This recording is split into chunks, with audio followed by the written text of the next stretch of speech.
다이로떡이 채널에 오신 것을 환영합니다. 제가 방금 손을 가려버렸죠? 아, 예쁘다. 자, 이번 시간에는요. 지금 계절이 벌써 10월 초가 되었어요. 이 10월 초에 우리는 다육이들한테 무엇을 해 주어야 하나? 첫 번째로 지금 가을 분갈이들 지금 여러분들 아마 다 끝내셨을 거예요. 보통 가을 분갈이 하면은 진짜 가을에 하는 게 아니라 가을 분갈이는 언제부터 하냐면 늦여름부터 시작해요. 그래서 8월 마지막 주부터 보통은 분갈이가 시작이 되죠. 왜 그렇게 하지? 가을 분갈이 왜 가을에 시작 안 하고 늦여름부터 시작하지? 왜 그러냐면 여러분들 다육이가 분갈이를 하고 나서 활착되는 시간을 계산을 하셔야 돼요. 보통은 활착되는 시간이 보통 계절이 좋다 하면은 보름 정도 걸리거든요. 근데 날씨가 좀 고약하고 계절이 안 좋다 그러면 한 달 혹은 석 달, 한 시즌이 걸려도 활착이 안 되는 경우가 있어요. 그럼 여러분들 다육이가 활착한다는 건 또 뭐야? 혹시 생각하시고 계신 분들 계세요? 활착이 뭔가요?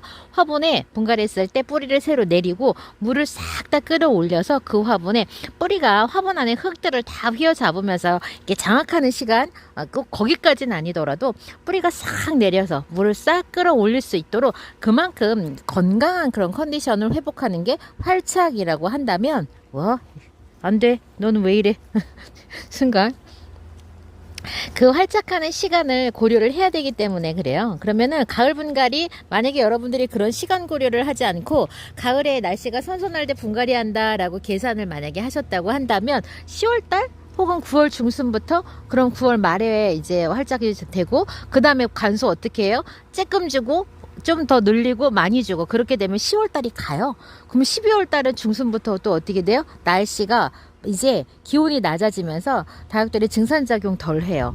관수 덜 많이 물 못 줘요. 그렇기 때문에 여러분들 가을 분갈이는 여름부터 시작을 합니다. 8월 마지막 주부터 해가지고 9월 중순 정도 되면 활착을 끝내고 물을 쬐끔 주고 9월 말 정도 되면 한번 흠뻑 먹여서 물이 그냥 쓱 올라오게 통통하게 만들고 10월 달에는 2번 정도 11월 중순까지 3번 정도 관수를 더 해가지고 내가 원하는 사이즈를 만들든 내가 원하는 볼륨감을 갖든 아니면 활착을 진짜 확실하게 하든 그렇게 해서 11월 중순 전까지는 물을 정말 실컷 먹이는 그런 관수를 하셔야 되고 11월 중순이 딱 지난다. 그러면 그때부터 다시 관수량을 줄이기 시작해야 되거든요. 그래서 우리한테 앞으로 남아있는 시간이 많지 않아요. 제가 경험적으로 이거 해보면 진짜 짧아요. 짧은데 우리가 그거를 생각을 못해요. 항상 가을이면 4달이 가을이다 이렇게 착각을 하는 거죠. 그래서 9, 10, 11 아니네.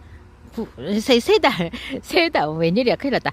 석 달이 우리한테 가을이고 정말 좋은 계절이 있다. 이렇게 착각을 하고 있기 때문에 석 달에 내가 한 달에 물을 한 번 혹은 4번만 줘도 4달이나 줄 수 4번이나 줄 수 있자. 이렇게 생각하시는데 실제로는 그게 안 돼요. 11월 둘째 주가 넘어가면 진짜 다육들이 화분 안에서 물을 말리는 속도가 현격하게 떨어지거든요. 그렇다 보면 관수에 또 소극적으로 돼요. 11월 중순부터는 물을 줄여야 돼요. 관수량을 줄이기 시작해야 되기 때문에 10월 한 달 다육들 정말 물 많이 먹여야 돼. 근데 분갈이 시기가 너무 늦었어. 그럼 어떻게 돼요? 관수에 소극적으로 될 수밖에 없죠. 그렇기 때문에 지금 우리가 가을 분갈이 이제 8월 말부터 시작을 해가지고 9월 달에는 무슨 일이 있었어도 여러분들이 활착을 끝내셨어야 되거든요. 근데 지금도 분갈이 하는 다육들 있죠? 지금 분갈이 하는 다육들 최대 관건은 활착이에요. 활착 화분 안에 새 뿌리를 내고 그 화분 안에서 물을 끌어올릴 수 있는 체력이 뒷받침이 돼야 되는 거죠.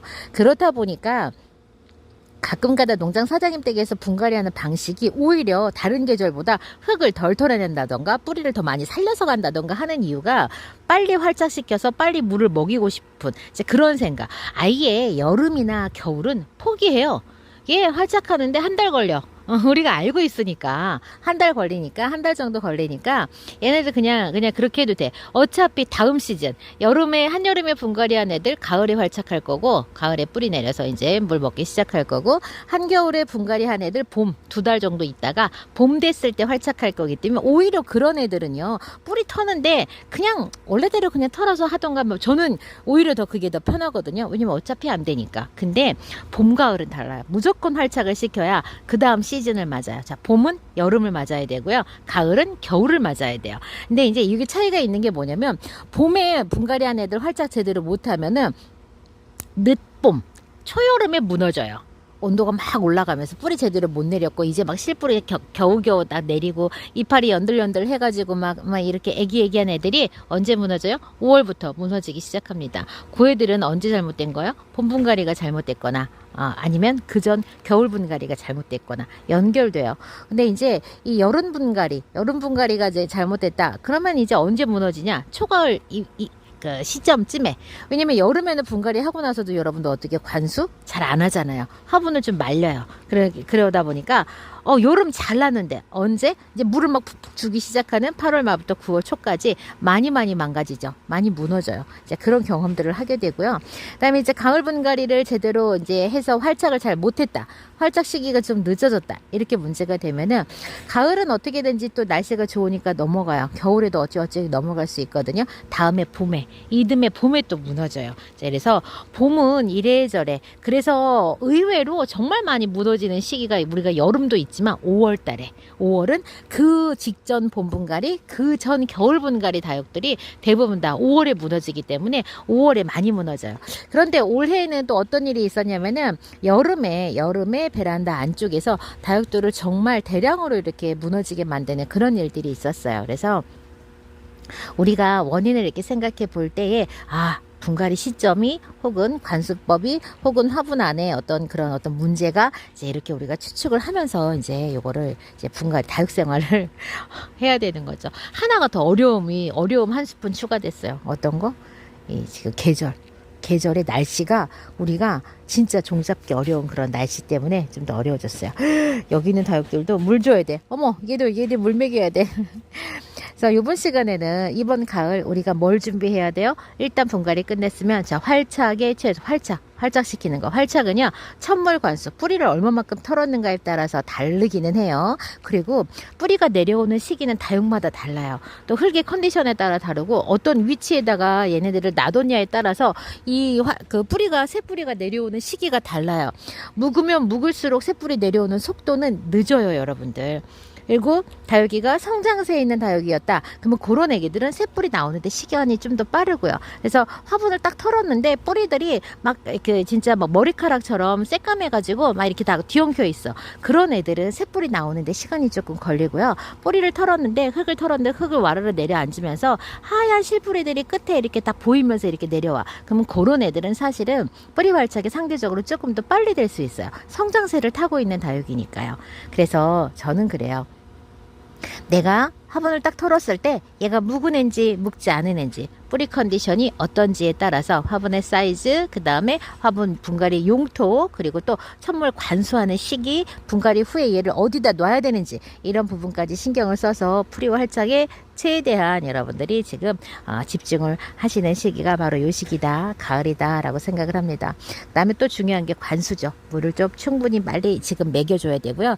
그 다음에 이제 방제에 관한 문제, 이제 고추달쯤에 탄저병 많이 옵니다 하는데 저는 올해 지금 이 시즌에는 제가 깍지는 간간히 발견을 하고 해충은 있지만 질병은 따로 지금 많이 경험을 못하고 있거든요. 아직 경험 안 하고 있거든요. 그래서 질병 관리도 여러분 살충 살균은 정기적으로 해주시는 거지 사실은 맞아요. 네, 이제 이런 부분들에 관해서 부정적인 부분들도 있죠.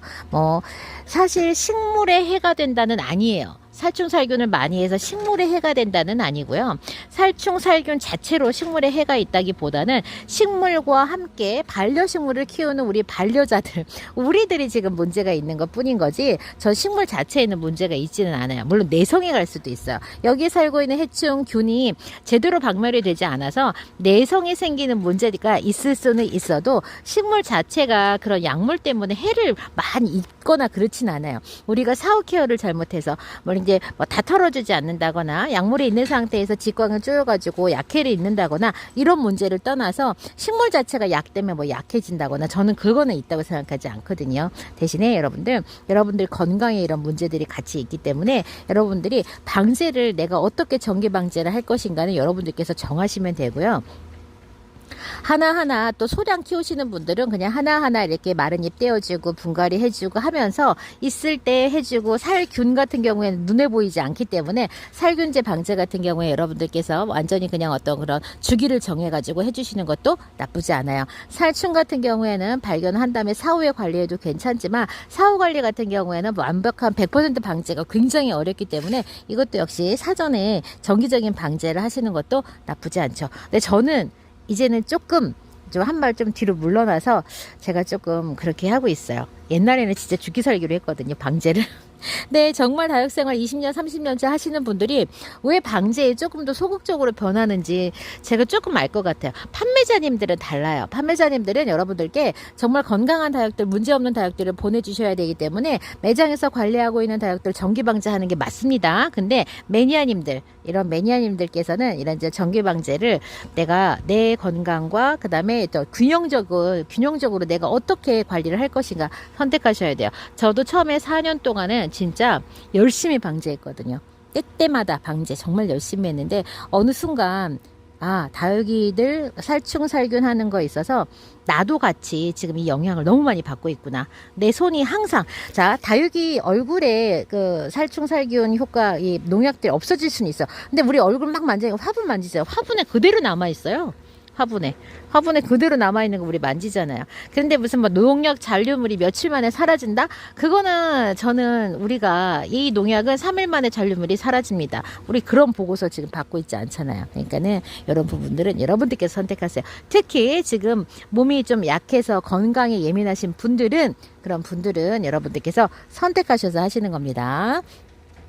자, 이 가을 제가 이렇게 이야기는 드렸지만은 우리가 가을에 왜 이제 가을에 분갈이 시점이 왜 그런지 다육이 활착은 또 어떤 문제가 있는지 활착과 관수의 문제는 어떤지 그다음에 활착이 제대로 되지 않았을 때 시즌이 넘어갔을 때 다육들이 언제 영향을 미치는지 이제 이런 이야기들을 드렸어요. 이런 이야기는 진짜 저도 이제 5년차 다육 생활을 하면서 제가 했던 경험 그리고 이 경험을 토대로 해가지고 저랑 비슷한 경험을 했었던 매니아님들 그다음에 사장님들과 이야기를 나누는 과정에서 그분들의 경험도 제가 또 간접적으로 했기 때문에 이런 이야기들 여러분께 지금 이렇게 드리고 있습니다. 여러분들 다육생활에 많은 도움 되셨으면 좋겠고요. 아직까지 많이 부족하지만 여러분들 최선을 다해서 저의 경험 나누도록 할게요. 저는 이번 시간 여기서 마칩니다. 다음 시간 다시 봬요. 안녕히 계세요.